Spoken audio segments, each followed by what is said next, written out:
vamos conociendo. Tengo el honor, imagínense, yo soy de la Patagonia, viví muchos años allá y el año pasado me mudé y yo escuchaba del ministerio Mensaje de Salvación y bueno, siempre, como uno lo veía de lejos, ¿no? Pero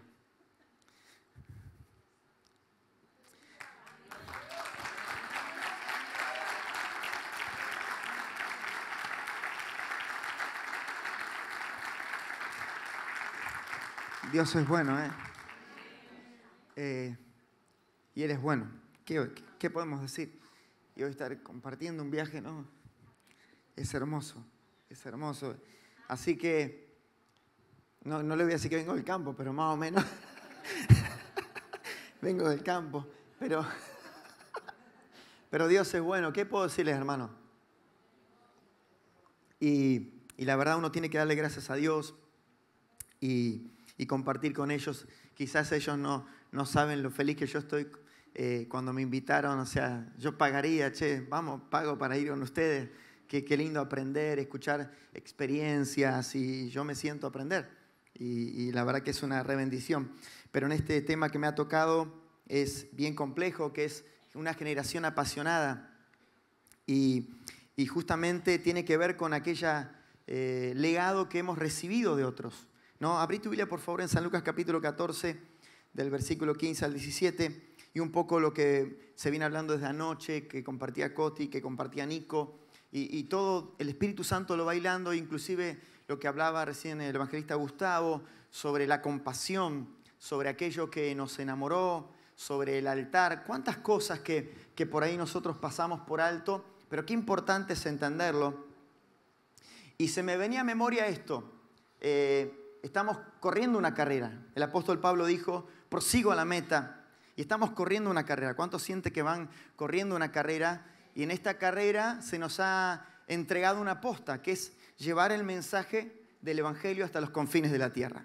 Jesús le dijo a sus discípulos, muchachos, me estoy por retirar, me voy a ir, pero ustedes van a continuar con este legado, con esta misión que es predicar el evangelio a toda criatura. Y pensaba, ¿cuántos conocen la carrera de posta? Vieron que consiste en varios corredores, siempre vemos en la historia, en los deportes, que, bueno, Bolt, famosísimo por correr y impresionante lo que el tipo corre, cómo ha ganado medallas de oro en las Olimpiadas.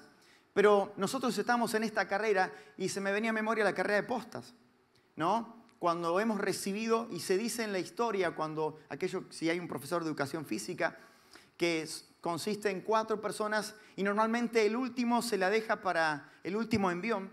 Y la idea de cada corredor es dejar la posta en una mejor posición, ¿no? Y esa es la idea, el objetivo, y siempre se deja al último al mejor, como para que corra y diga, bueno, alcanzamos la meta y vamos a ganar y obtener la victoria.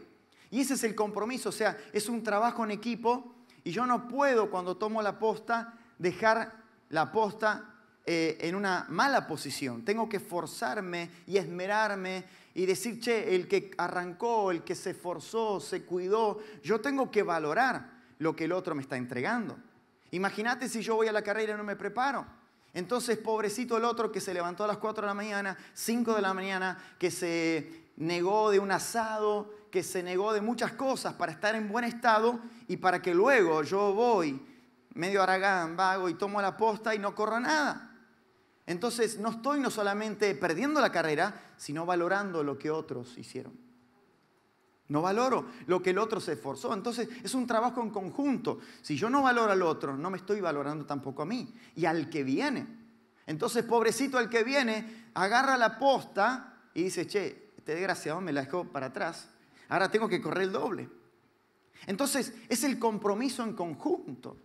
Y el evangelio es lo mismo. Nosotros estamos caminando sobre las lágrimas de otros, sobre lo que otros sembraron. Uruguay, este edificio tuvo un precio. Alguien sembró, alguien se esforzó, otros ofrendaron, otros evangelizaron. Pero ahora a nosotros nos toca tomar esta posta y dejar el evangelio en una mejor posición. Y esta es una nueva generación que Dios está levantando. Entonces nosotros no podemos olvidarnos de lo que hicieron, glorificamos a aquellos que sembraron, pero valoremos. ¿Cómo? Diciendo, Señor, si ellos corrieron 100 metros y lo hicieron en tantos segundos, nosotros debemos tomar la posta y decir, Señor, nos preparamos, nos esforzamos y vamos a llevar a la meta en una mejor posición. Y el Evangelio en una mejor posición, con el mismo fuego, con la misma pasión, con el mismo entusiasmo por el cual recibimos la palabra de Cristo. ¿Cuántos dicen gloria a Dios en esta mañana? ¡Aleluya! Esa es la idea. Por eso cuando uno viaja a Europa y uno dice, wow, todo lo que vivieron, todo lo que experimentaron, en algún momento una generación dejó de ser apasionada. En algún momento vivieron de la nafta de otro, vivieron de las lágrimas de otro, pero no sembraron para la próxima generación. Se olvidaron de la próxima generación y hubo mezquindad. Se acomodaron, dijeron, ya está, ya conquistamos territorio. Y le pasó a David. David se esforzó, pero en algún momento dijo, bueno, me voy a acomodar, ya hemos conquistado reinos. Pero hermanos, nosotros nacimos para estar en guerra. No hay vacaciones. En el cielo vamos a descansar.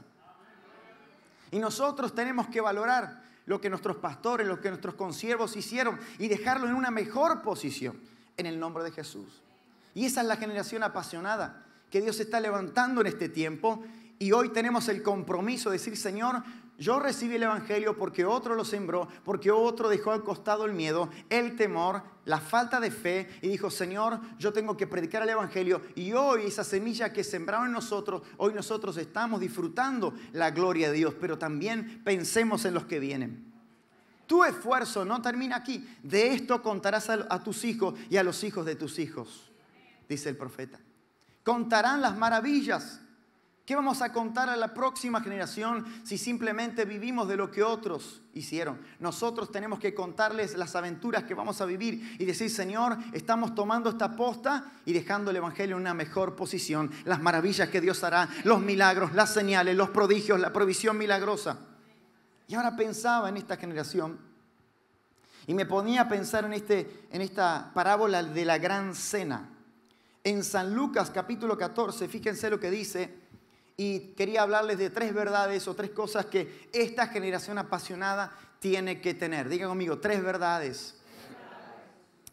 Y una de las cosas que yo veo, dice en el versículo 15, al oír esto, uno de los que estaban sentados en la mesa con Jesús, le dijo, dichoso el que coma en el banquete del reino de Dios. Jesús le contestó, cierto hombre preparó un gran banquete e invitó a muchas personas. A la hora del banquete mandó a su siervo a decirle a los invitados, vengan porque ya está todo listo. Tremendo. Mire cómo Jesús respondía. Jesús tenía ese gran corazón. Y aquí está el Evangelio, esta posta que hemos recibido. No hay paredes. No hay separaciones. ¿A cuánto le ha pasado alguna vez? Vieron que por las redes sociales uno se entera de todo. Ya es imposible ocultar los estados de WhatsApp, Instagram, todo el feed, todo uno ve todo, ¿no? ¿Cuánto le ha pasado alguna vez que venía el cumpleaños de alguna sobrina de 15, algún cumpleaños, algún asado y de repente no te invitaron y dijeron que no se entere, que no le invitamos, pero vieron que todo el mundo se entera de alguna otra manera? ¿Y a cuánto le ha empezado o se han enterado de algún cumpleaños por las redes sociales o por un amigo y ustedes han dicho, no me invitaron los desgraciados? ¿Cuánto le ha pasado? Se han sentido y de repente ves el asado, que se le prenda fuego el asado, que se le prenda fuego la torta en el nombre de Jesús. Señor, manda fuego del cielo, ¿no? Pero uno en ese momento se siente, me dejaron a un costado. Me pasa cuando uno va volando, ¿no? En los aviones hay primera, segunda, tercera, cuarta clase, ¿no? Los evangelistas vamos a lo último, enganchado casi el ala, ¿vio? Low cost. Bajo costo, al lado del baño, más barato. Pero en un momento en el avión te van sirviendo la comida y ¿saben? No arranca por el que está al lado del baño. Pasan las azafatas y pasan con la comida y uno tiene un hambre en ese momento y de repente llegan hasta el principio y hay una cortina. Y de repente cuando empiezan a servir, hace así la cortina. Y usted que está en tercera clase al fondo, enganchado al ala, dice, ¿y para mí cuándo? Y la azafata sale y dice, ahora no les toca, se van a morir de hambre. Si quieren comer, no dicen así. Pero uno dice, wow, el mundo es así. Y este hombre, en medio de un contexto de desinterés, de decir viene algo novedoso. ¿Será que yo puedo ser parte? ¿Será que yo puedo estar ahí en el reino de Dios? Y Jesús le recalca y le dice, mira, hay alguien interesado en vos que preparó una gran fiesta y están todos invitados. Y no hay excepción de personas, no hay distanciamiento social, no hay protocolos. En la cruz se rompió toda pared intermedia que nos separaba de la presencia de Dios. Dan un aplauso a Jesús. Mas Dios muestra su amor para con nosotros. Su amor no tiene fin. Y lo primero que yo veo es que esta generación apasionada debe estar llena del amor de Dios. Porque el evangelio nos llegó en amor. El amor no tiene fin. Hermanos, si el evangelio no tiene amor, de nada sirve. Nosotros hemos recibido, dice Romanos 5:5. Mire lo que dice Romanos capítulo 5, versículo 5. Dice, y la esperanza no desilusiona, porque el amor de Dios ha sido derramado en nuestros corazones por medio del Espíritu Santo que nos fue dado. Y esta generación apasionada es lo que nos mueve, el amor. Y en esta carrera no puede faltarnos el amor. Podremos hablar en todas las lenguas, podremos tener todos los dones, pero si no tenemos amor, nada somos. Y en esto conocerán que son mis discípulos cuando se amen unos a otros. Un bautismo de amor que tiene que ver con la compasión, que tiene que ver con el compromiso. Jesús contó una historia del buen samaritano, ¿se acuerda? Me impacta porque dentro de esa historia estaban los fariseos y los levitas. Pero dice que al ver la necesidad, al ver a este hombre tendido en el suelo, estaba perdido, herido, malgastado, malherido.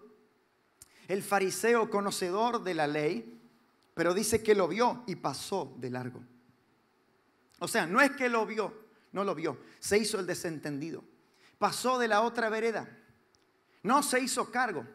Pasó el levita, también lo vio, vio la necesidad, pero dijo, yo no tengo responsabilidad alguna con este tema. Yo no me hago cargo.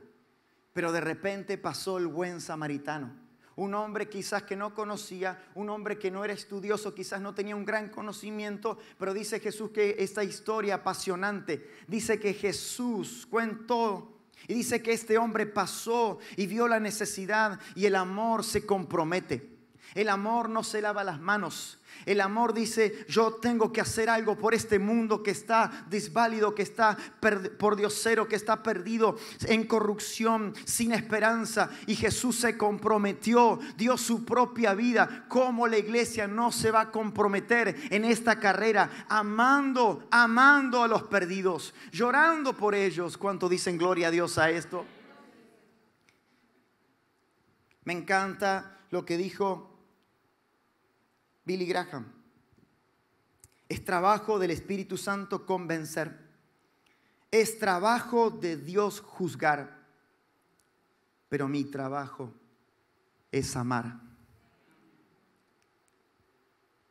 Este hombre quizás había escuchado, no te puedes acercar al reino de Dios. Tienes muchas cuentas que pagar. Tu condición, tu ropa, tu vestimenta. Estás afuera. Y a veces parecemos que ponemos patobicas espirituales en los ingresos. La gente necesita conocer del amor de Dios. La gente está esperando un abrazo. Mire, en muchos años de pastor pasé antes de ser evangelista y me acuerdo cuando me había graduado del seminario, yo iba por las casas a visitar a los hermanos y quería aconsejar, pero no sabía aconsejar a la gente.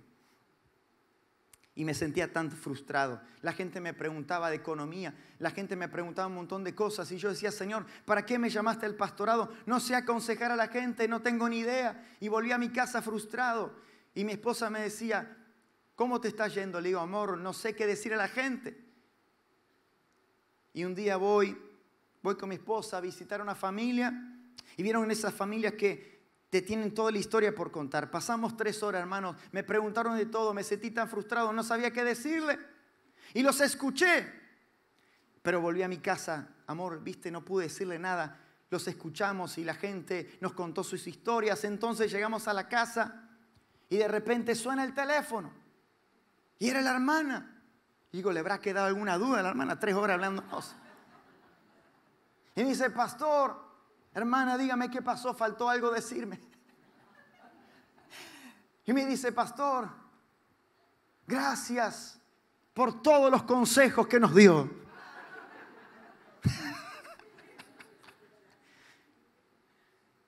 Y yo quedé en shock. Gracias, pastor, por tomarse el tiempo. Gracias por escucharme. Y cuando me dijo así, ahí está, dije yo. Ahí está, Señor. Quizás no tengo un gran consejo, pero voy a escucharlos. Voy a ser el hombro que necesiten para llorar, la mano extendida para rescatar. Quizás no sé, no tengo ni una gran elocuencia, pero ahí voy a estar. Primero, Señor, abrazando, orando por el necesitado, visitando en los hospitales, clamando por ellos, Señor. Yo quiero ser ese buen samaritano. Quizás no tengas toda la ley. Quizás digas, Señor, no sé evangelizar, pero sí puedes abrazar. Hubo un hombre de Dios, Carlos Anacondia, que dijo lo siguiente: quizás al ver ese gran mar de necesidad no puedas alcanzar ese gran mar, pero sí puedes ser ese vaso de agua. Y aquí hay muchos vasos de agua. Y si cada vaso de agua lleno del amor de Dios, porque Dios ha depositado en ti un gran amor, una gran compasión, y al ver las multitudes tuvo compasión de ellas. Abraham, antes de ser Abraham que nosotros conocemos como el hombre de fe, como el precursor, como el iniciador de esta historia grande de Israel, fue un gran intercesor también. Alguien que lloró por Sodoma y Gomorra. Alguien que le pidió a Dios, Dios, ahora que tú me escuchas, te ruego que tengas misericordia. Ese es el amor de Dios que ha puesto en nuestros corazones. Quizás tú no sabes cómo dar consejos, quizás no sabes evangelizar, pero puedes abrazar, puedes orar por ellos, puedes amar a los perdidos, puedes clamar por ellos. Todo es necesario en esta carrera que hemos iniciado, porque de tal manera amó Dios al mundo que ha dado a su Hijo unigénito. El amor de Dios. En la cruz Jesús redefinió la palabra amor. Fue la mayor expresión del amor de Dios para con la humanidad. Hay muchas maneras de decir te amo. Hay muchas maneras de que el ser humano expresa el amor de Dios. ¿No? ¿Cuántas cosas, delicadezas que tenemos y detalles para decirle a nuestra esposa o a nuestro esposo que le amamos? A nuestros hijos que le amamos. ¿Cuántas palabras? Dios quería mostrarnos a nosotros, la humanidad, que nos amaba. Y lo hizo mediante su Hijo Jesucristo. Dios fue generoso. Ese es el amor de Dios. Y ese es el amor que ha recibido la iglesia. Un bautismo de amor. Pedro, ¿me amas? Señor, Pedro, ¿me amas? En 3 ocasiones, Pedro, ¿me amas? Y el Señor le dijo, apacienta mis ovejas. Le estaba diciendo, así como tú me amas, ámalas. Y ese es el evangelismo. Esa es la pasión por las almas. Amar al perdido, al pordiosero. Amar. Y es no sentarnos en la mesa, porque Jesús le dijo, hay una mesa preparada. Hay sillas preparadas. El reino de Dios no consiste en nosotros somos salvos y que el resto se muera. Los leprosos tenían ese espíritu hasta que uno se avivó y dijo, no, avisémosle al pueblo porque hay una gran necesidad. Y hermanos, nosotros, ¿vieron cuántos han intentado comer con alguien que abre mucho los codos? A ver. En Argentina decimos, che, que va a volar. Y a veces como iglesia estamos ahí, ¿no? Nos sentamos como reyes, cómodos, tranquilos, y abrimos los codos y no pensamos en el de al lado. Pero Jesús dijo, mira, no hace falta ir a muchos países, sino mirar el que está a tu lado. Ahí empieza la historia de amor. Y hermanos, esto me apasiona cuando a veces entiendo que esta pasión de esta aposta que hemos recibido no se trata de, ay Señor, ¿cómo lo hago? Es tan simple y sencillo como contar la mejor historia de amor. Como anoche Coti contó, ¿no? Y el tipo está enamorado. Digo, Señor amado. Contó su historia de amor. De la misma manera, nosotros podemos contar hoy en la tarde la mejor historia de amor que cambió nuestras vidas, porque Él nos amó primero y nosotros le amamos a Él. Vamos a contar de nuestro amado. Vamos a decirle al mundo cuánto Él les ama también, cuánto nos perdonó Él, cuánto nos amó. Qué tremendo amor. Y en esta mañana, en esta carrera que quizás sientas que estás cansado, pero el amor va a renovar esa pasión. Cada generación necesita un bautismo de amor, un bautismo genuino del amor de Dios. No nos perdamos en las cosas que no tienen importancia. Cuando le amamos a Él, amamos lo que Él ama, que son los perdidos. Hace muchos años atrás, unos 65 más o menos, o 67 años atrás, en un pueblito muy pequeño, Villa Constitución, una hermosa familia, pero había un problema en esa familia. El padre de la familia era alcohólico. Todo empezó como un juego, porque el pecado siempre empieza como un juego. Y sigilosamente este hombre se dejó seducir por el alcohol. Y lo que era como una especie de, vio que la gente dice, yo cuando quiero lo voy a dejar.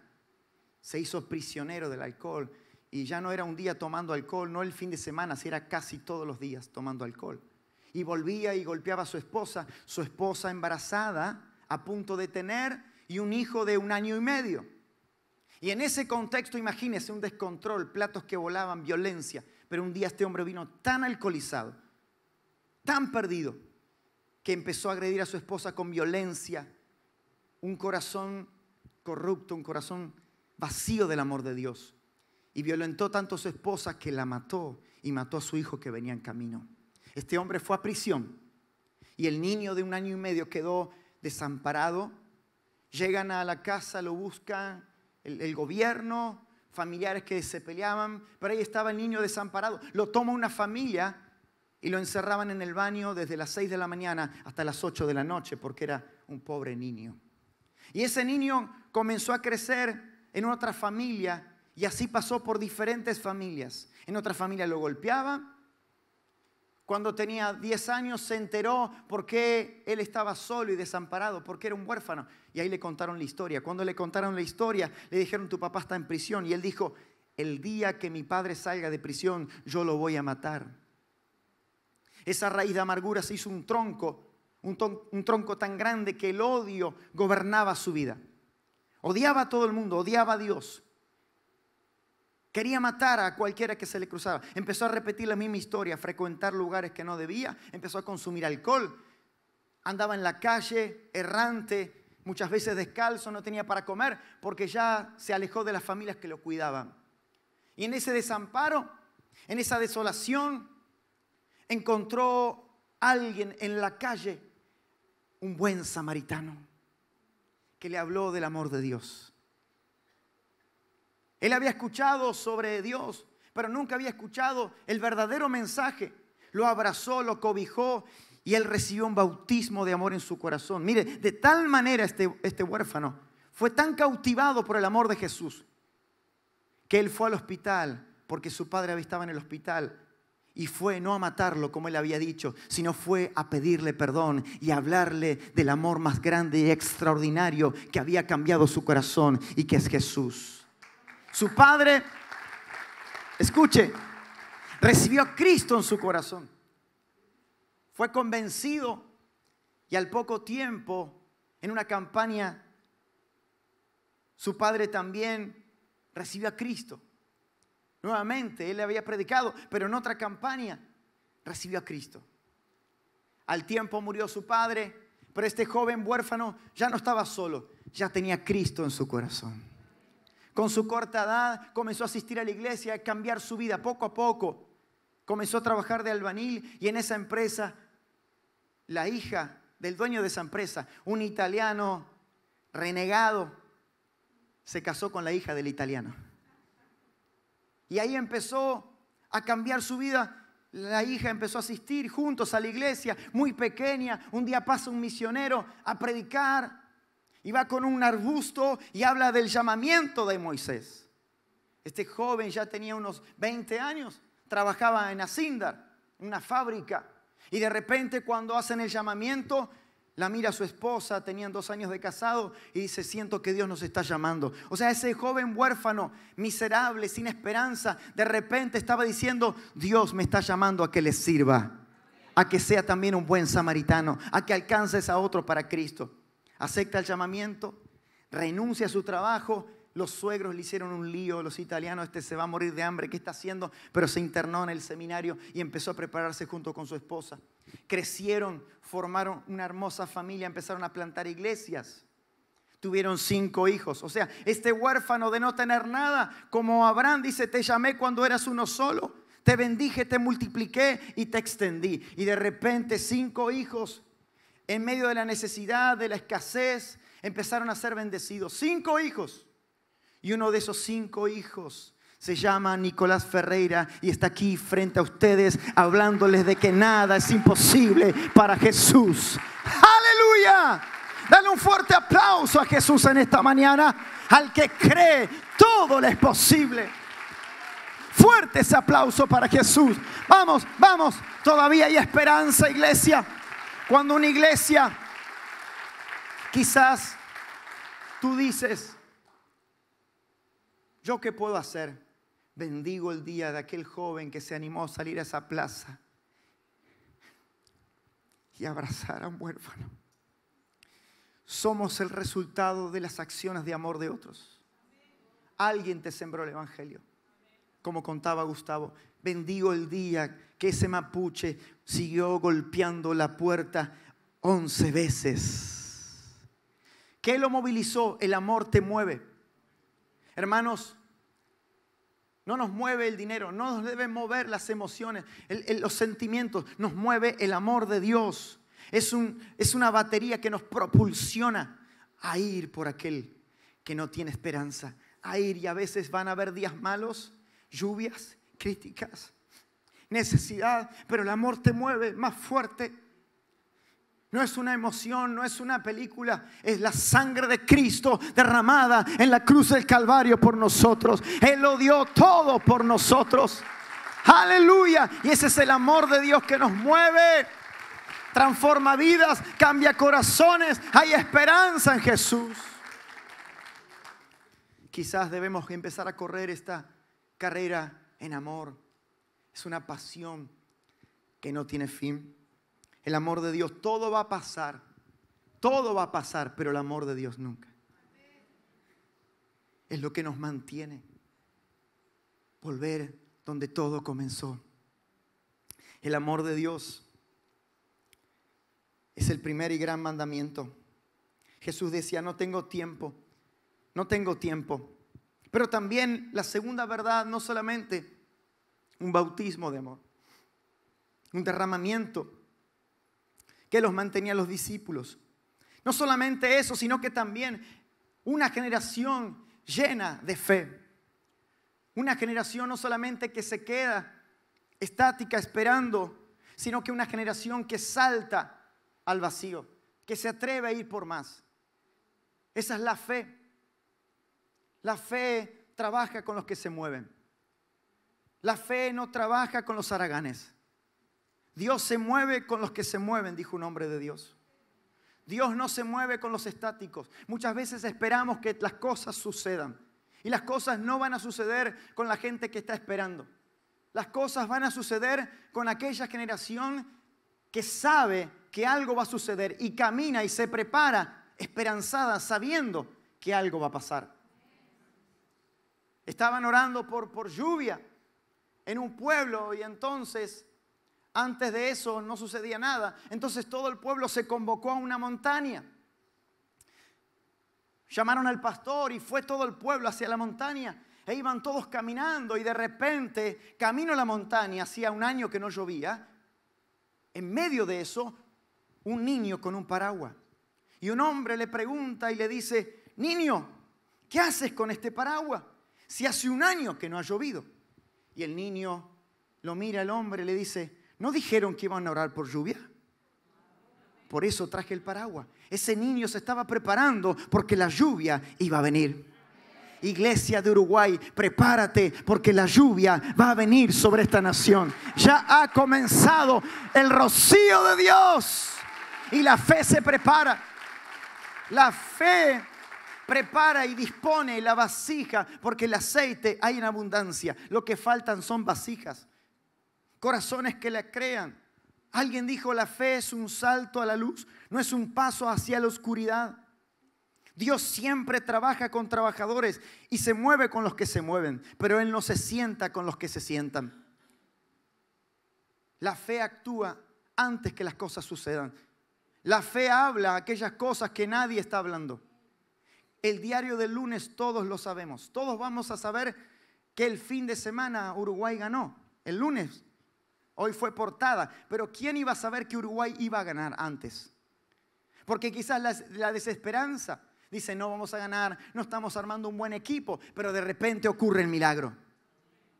Y la fe habla antes que las cosas suceden. La fe cree lo imposible. La fe ve. Goliat dijo, venga alguien a enfrentarme. Todos estaban atemorizados. El rey decía, yo les pago internet, les pago wifi gratis, muchachos, ayúdenme. Pero nadie se atrevía hasta que vino un hombre de fe llamado David, un hombre de intimidad, un hombre de comunión. Y que dijo, ¿quién es este gigante para enfrentar al Dios de los ejércitos, al Dios vivo? Yo voy a ir en el nombre de Jehová de los ejércitos. Él dijo, no, es imposible, aunque vea que Él está más grande que yo. La fe no tiene que ver con lo imposible. La fe cree y ve lo imposible. Sansón con una quijada mató cientos de personas. A 1000 hombres, mató con una quijada. Hermanos, sin nada en las manos, pero creyéndole a Dios. En el reino de Dios. No es 2 más 2, 4. En la matemática de Dios, Dios en el reino no espera que tengamos algo. Lo único que necesita es que tengamos fe como un grano de mostaza. Y si te atreves a creer, Dios va a multiplicar y hacer grandes cosas en tu vida. Sin nada en las manos, pero creyéndole a Dios. Y en esa fe me muevo. Pero mira lo que dice San Marcos 16. Porque en esta carrera de postas, abrí tu Biblia, San Marcos 16, 17. Cuando el Señor los envía a correr la carrera de postas. De repente en esta carrera van a haber situaciones. Señor, ayúdame, no tengo fe para creer. Señor, ayuda a mi incredulidad. ¿Cuántos momentos de vacíos, huecos, silencios de Dios? Parece que nos quedamos sin fuerzas, parece que esta carrera se hace inalcanzable. Pero mire lo que dice San Marcos. Cuando el Señor los envía a sus discípulos hasta lo último de la tierra. Y de repente les dice, muchachos, y estas señales seguirán a los que creen. En mi nombre echarán fuera demonios, hablarán nuevas lenguas, tomarán en las manos serpientes y verán cosa mortífera y no les hará daño. Sobre los enfermos pondrán sus manos y sanarán. Y marque esto, versículo 20. Y ellos saliendo, predicaron en todas partes, o sea, no primero Dios haciendo señales y maravillas, confirmando la palabra de Dios, sino que primero ellos saliendo.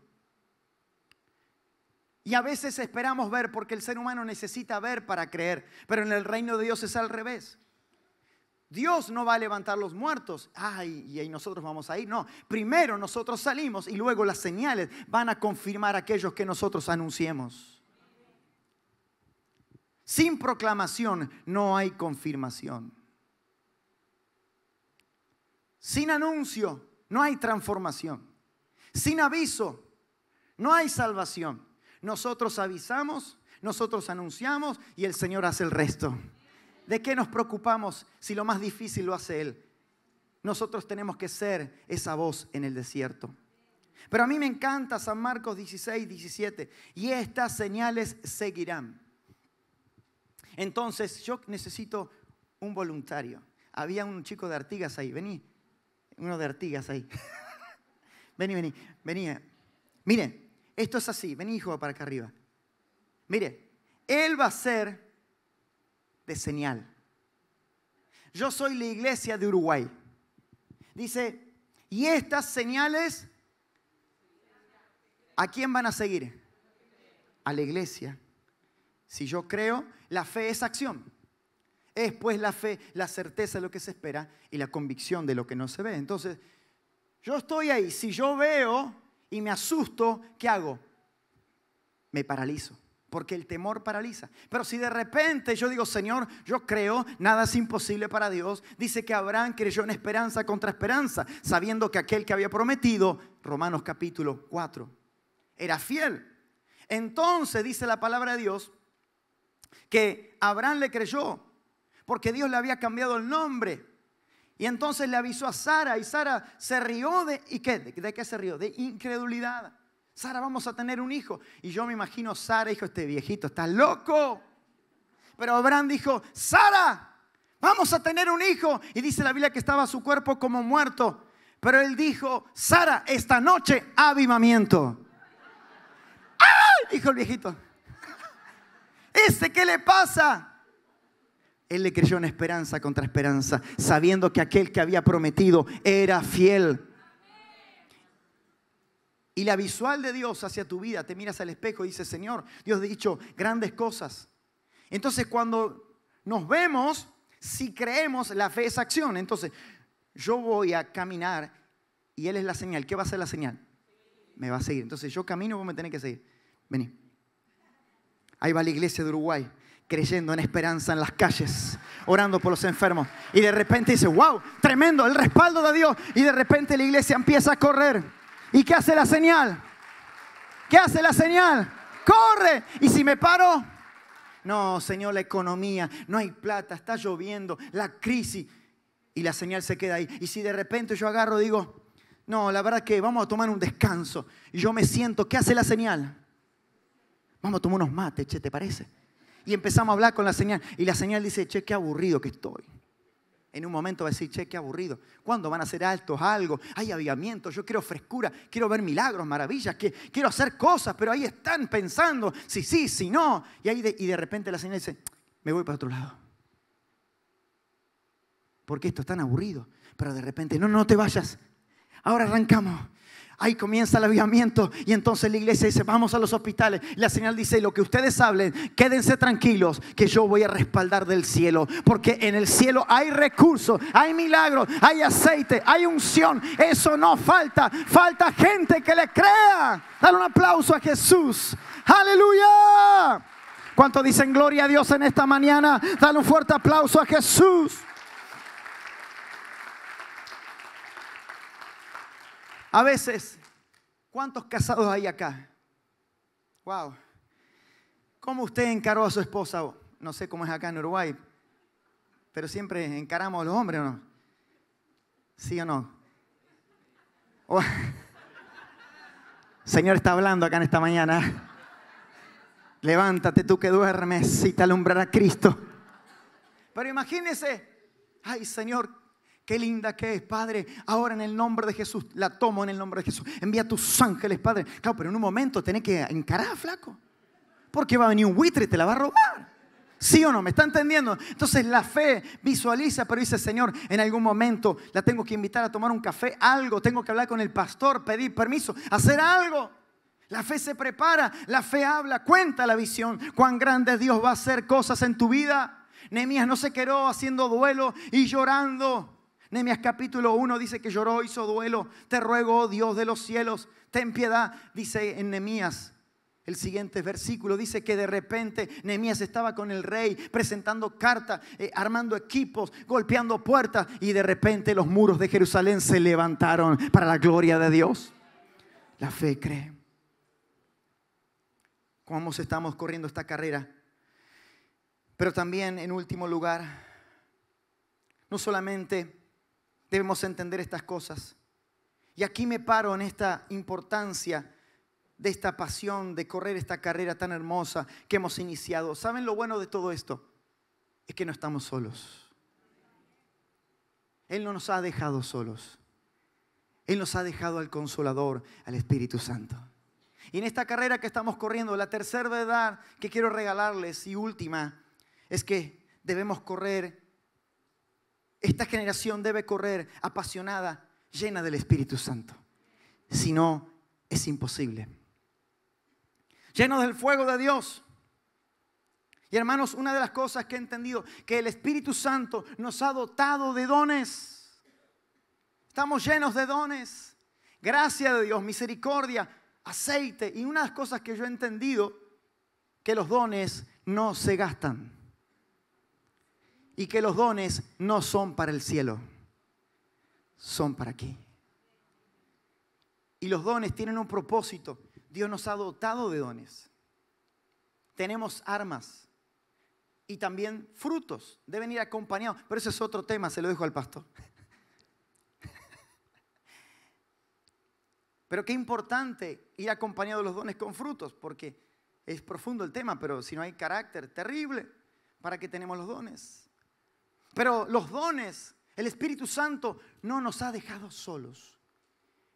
San Lucas, hicimos mención en esta conferencia, San Lucas 24:49, dice: no se vayan de Jerusalén hasta que sean investidos del poder de lo alto. Y me encanta esa palabra investidura, porque significa un arropamiento. Dios nos ha arropado de autoridad para deshacer, para echar fuera demonios con autoridad. No estamos solos. Cuando salgamos a las calles, cuando estemos corriendo esta carrera, recuerden, el Espíritu Santo está con nosotros para deshacer. Esa definición de investidura. Vio que cuando usted va en la ruta y ve un camión, ¿no? Usted le infunde, usted siente respeto por ese camión. Porque usted dice, usted en su mente, yo en mi mente pienso, si ese camión me pasa de frente, es más potente que yo. Pero también cuando usted va en la ruta y ve un oficial parado, ¿qué hace usted? ¿Levanta la velocidad o se detiene un poco? ¿Le agarra miedo, sí o no? 40, 20, casi un poco más de usted lo empuja. Pero usted detiene, yo detengo la velocidad porque digo, tiene autoridad, él puede hacerme una multa, no estamos para pagar multas. Él me puede detener, puede decir, mira, los papeles. Y hay uno, veo que siempre pasa que cuando uno va, sale a la ruta, cuando va con todos los papeles no te para nadie. Cuando te faltó el carnet, alguien te va a parar, te aseguro. Tenés una luz rota, una multa. Entonces representa autoridad, tengo respeto, me paro, tiene autoridad para detenerme y para labrarme un acta y una multa. Pero cuando yo salgo a la ruta y de repente se para un tipo a hacerme seña y no tiene el uniforme, ¿qué hago yo? Usted para, no. Y quizás me quiere robar, entonces digo, no paro. Quizás le digo, ahí el de atrás te va a ayudar. Paso un poquito de largo porque tengo miedo. No representa autoridad. No hay ningún puesto, no hay ningún móvil policial. Es un loco parado en la ruta, no voy a parar. Yo estoy con mi familia. ¿Qué sé yo que me quiere hacer? Lo mismo cuando salimos, hermanos, quiero decirte, esa palabra investidura habla de autoridad. Dios nos ha investido, nos ha puesto el uniforme y es el Espíritu Santo que representa autoridad ante los demonios, ante el infierno. La iglesia está llena de autoridad. Tenemos autoridad delegada del cielo.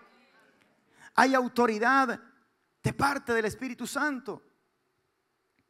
Es ese dinamita, es ese poder que está en nosotros, que está en la iglesia. Tremendo. Efesios capítulo 1.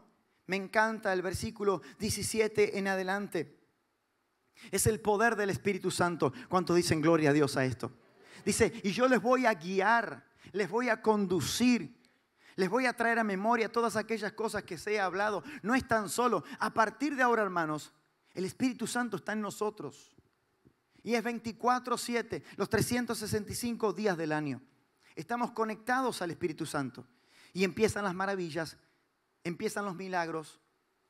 En esta carrera, Dios va abriendo puertas. Todo el tiempo estamos conectados. Todas las cosas pueden suceder a aquellos que están conectados a la fuente. Y entonces, Efesios capítulo 1, mire lo que dice. El versículo 17 en adelante. Os ruego que se les abra el entendimiento para que sepan, dice, cuál es nuestro llamamiento. Pero una de las cosas que yo entiendo, el apóstol Pablo orando por revelación y conocimiento acerca de lo que ellos portaban, de lo que tenían. En esta carrera no estamos solos. El apóstol Pablo decía, no están solos en esta carrera. Hay un llamamiento. Pero mire lo que dice el versículo 18. Digan conmigo, hay un llamamiento. Segundo, hay riquezas. El apóstol Pablo dice, hay riquezas. Son ricos espirituales, hay una herencia. No están solos. En esta carrera, iglesia, no está sola. El Espíritu Santo, no podemos hacer las obras en nuestra fuerza. No es con ejército ni poder, sino es con mi espíritu, dice el Señor. Es el Espíritu Santo que está en nosotros. Y de repente dice, alumbrando los ojos de vuestro entendimiento. Y el 19 dice, ¿y cuál la superinminente grandeza de su poder para con nosotros los que creemos? Es el poder de Dios que está en nosotros. Y ahí sigue diciendo, mire, esta parte es tremenda. Dice, ese poder que está en ustedes, el Espíritu Santo, otra versión dice que es como una implosión de una bomba nuclear. Hechos 1:8 habla de dinamita y lo hace una comparación, otra versión, que es como una bomba nuclear. ¡Wow! Ese es el poder que está en nosotros. Tremendo. Cuando usted entra a una ciudad, cuando usted entra a un negocio, lo que tenemos, a veces no nos damos cuenta. Vamos caminando, hay algo en nosotros. Donde usted entre hay vida de Dios, porque la vida de Dios está en usted. Y dice, ese poder que está en ustedes es la que operó en Cristo levantándole de entre los muertos. Es el poder que no pudo retener la muerte. La muerte no le pudo retener. Y ese mismo poder está en la iglesia de Uruguay para la gloria y honra de su nombre. Es el mismo poder que estaba en los discípulos, en Pedro, en Juan, en Felipe. Alimenten a las multitudes. Es el mismo poder que está en nosotros. Es el fuego del Espíritu Santo de Dios que está en la iglesia de Uruguay. Y el Espíritu Santo habla. Estaba en un pueblito en Colombia, Valledupar, un pueblo del Vallenato, un montón de lugares, y salgo al centro en un momento. El pastor me dice, estaría bueno ir al centro un rato. Vamos, pastor. Y salimos al centro y en un momento había un edificio antiguo y pido entrar ahí y de repente empiezo a ver muerte, muerte, pedazos de yeso que no hablan, que no escuchan, que no ven, que no sienten, que no caminan, que no responden. Velas, velas, velas, muerte, muerte, muerte. Y entro ahí y el pastor me dice, Nico, acá portate bien. Sí, pastor, tranquilo, me voy a portar bien. Siempre me porto bien. Y en eso hacemos una foto. Es cuando voy a salir, de repente el Espíritu Santo mira para aquel lado.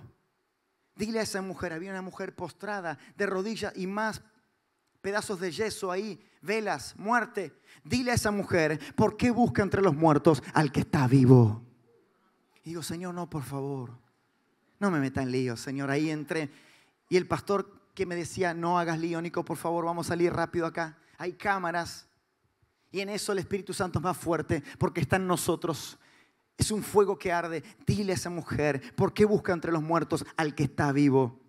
Y no pude resistir y me acerco. El pastor siguió por el pasillo y no me vio. Y me acerqué a la mujer y digo, ¿qué le digo, Señor? Dile que ¿por qué busca entre los muertos al que está vivo? Y cuando me acerco, claro, la mujer al ver los pies estaba enfocada y de repente se asusta. ¡Ay! Tranquila, no le voy a robar, tranquila. Simplemente le quiero decir esto. ¿Por qué buscas entre los muertos al que está vivo? La mujer me mira y te loco. Digo, Señor, por favor. ¿Por qué? Otra vez. ¿Por qué buscas entre los muertos al que está vivo? La mujer me miraba, no me respondía nada. Y tercera vez, ¿por qué buscas entre los muertos al que está vivo? Y de repente el Espíritu Santo, qué amigo fiel. Nunca Él te deja. Gracias, Señor. Y me muestra su vida. ¿Estás pidiendo por tu papá? ¿Estás pidiendo por una enfermedad tuya? Y la mujer se para y me dice, ¿quién te está contando mi vida? Jesús, que está acá y que te dice, ¿por qué buscas entre los muertos? Él ha resucitado, Él está vivo, Él se levantó al tercer día. Él habla, Él escucha, por eso Él te está hablando. Y la mujer se sienta, ya ese momento el pastor se agarró la cabeza, se sienta y dice, háblame de Jesús. La mujer recibió a Cristo en su corazón en ese momento, el Espíritu Santo la tocó, el Señor hizo un milagro en su cuerpo. ¿Cuántos dan gloria a Dios? Porque ese es el poder que está en nosotros, es el Espíritu Santo de Dios.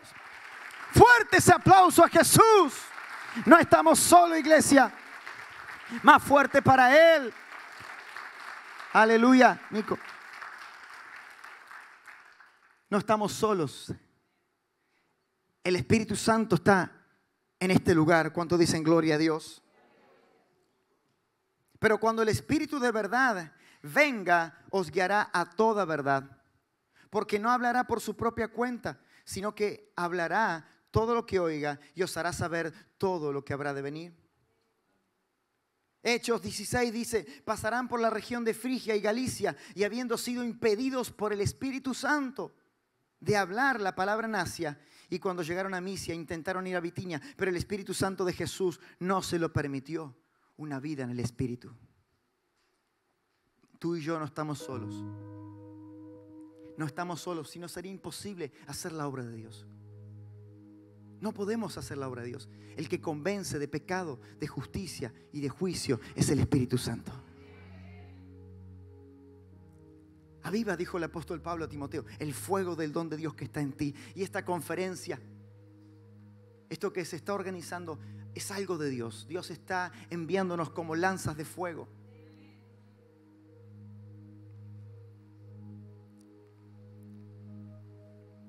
Leí una historia de un avivamiento de Finney y dice que él tenía un intercesor tremendo.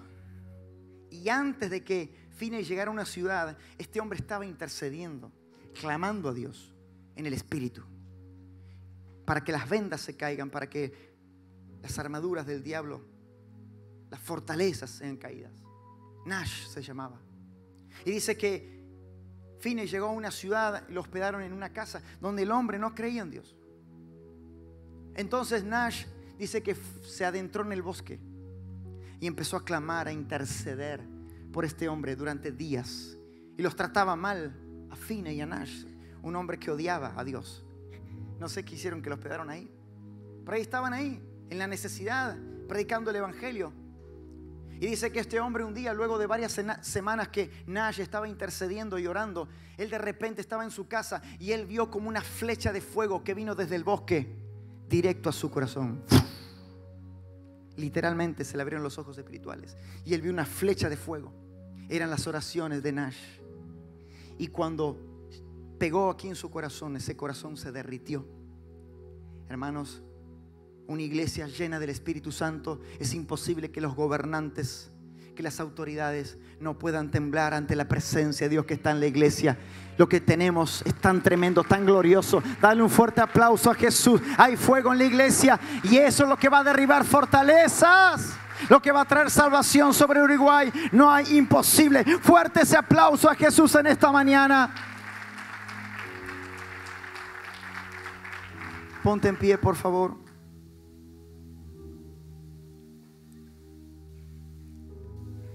La mesa está lista.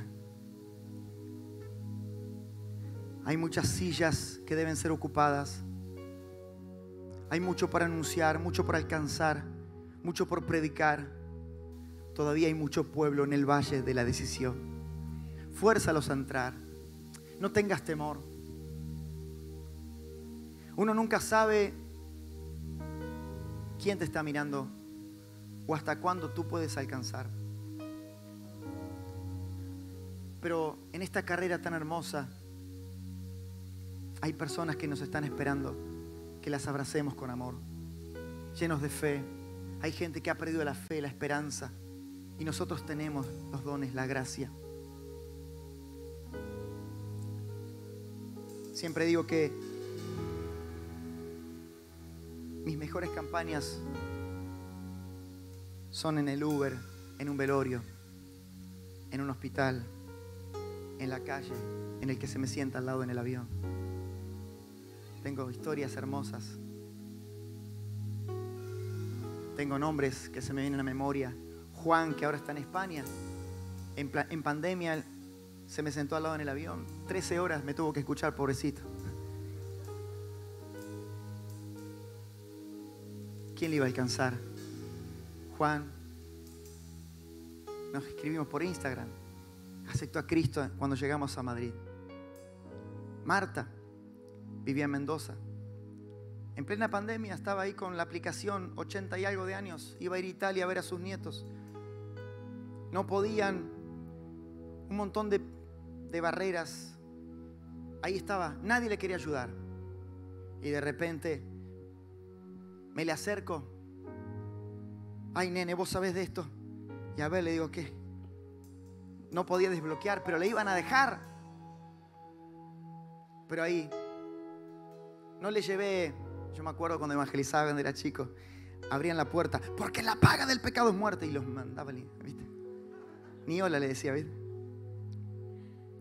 Pero sí a aquellas personas que conocen y se hacen los vivos, eso sí. Pero Marta, le ayudé con la aplicación.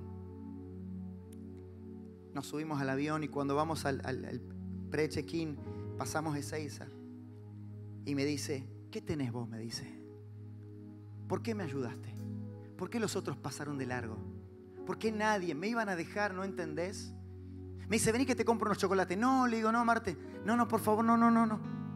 Ella tenía un nombre, llamaba Marta, tenía una necesidad, pero nadie. Y eso le cautivó el corazón. Me dice, ¿me aceptás un café? Imagínate si me veía mi esposo con una anciana de 80 años en el aeropuerto tomando un café. Por supuesto, después le mandé una foto a mi esposa. Le digo, mirá, amor, estoy tomando acá un café con Marta. 80 años tiene Marta, le digo. Y me dice, ¿qué tenés? Y le digo, Marta, no hay casualidades, le digo. ¿Cómo no hay casualidades? No, le digo.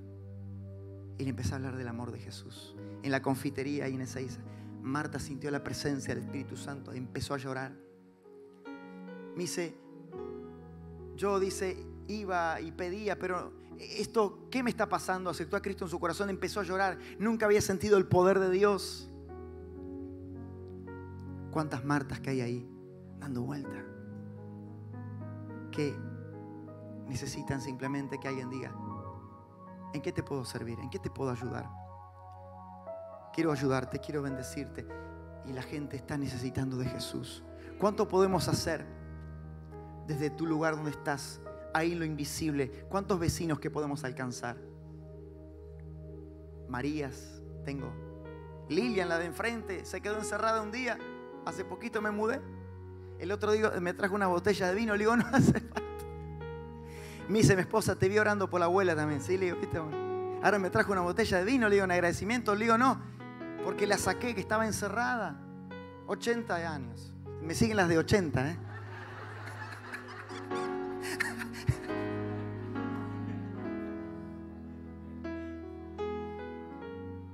Salgo de la puerta y por ahí sale ella a barrer, ¿vieron? Con los ruleros. Lilian, Nico. Cada persona tiene un nombre, historias, y nosotros tenemos la mejor historia de amor por contar a aquellos que aún no han conocido del amor de Jesús. Levanta tus manos al cielo. Señor, gracias. ¿Cuánto por alcanzar? ¿Cuántas veces el diablo nos engaña diciendo, no tienes nada, no puedes hacer nada? Pero es tan sencillo, bajo costo, 0. Y podemos hacer por nuestros amigos, por nuestros compañeros, por la gente que no conoce del amor de Jesús.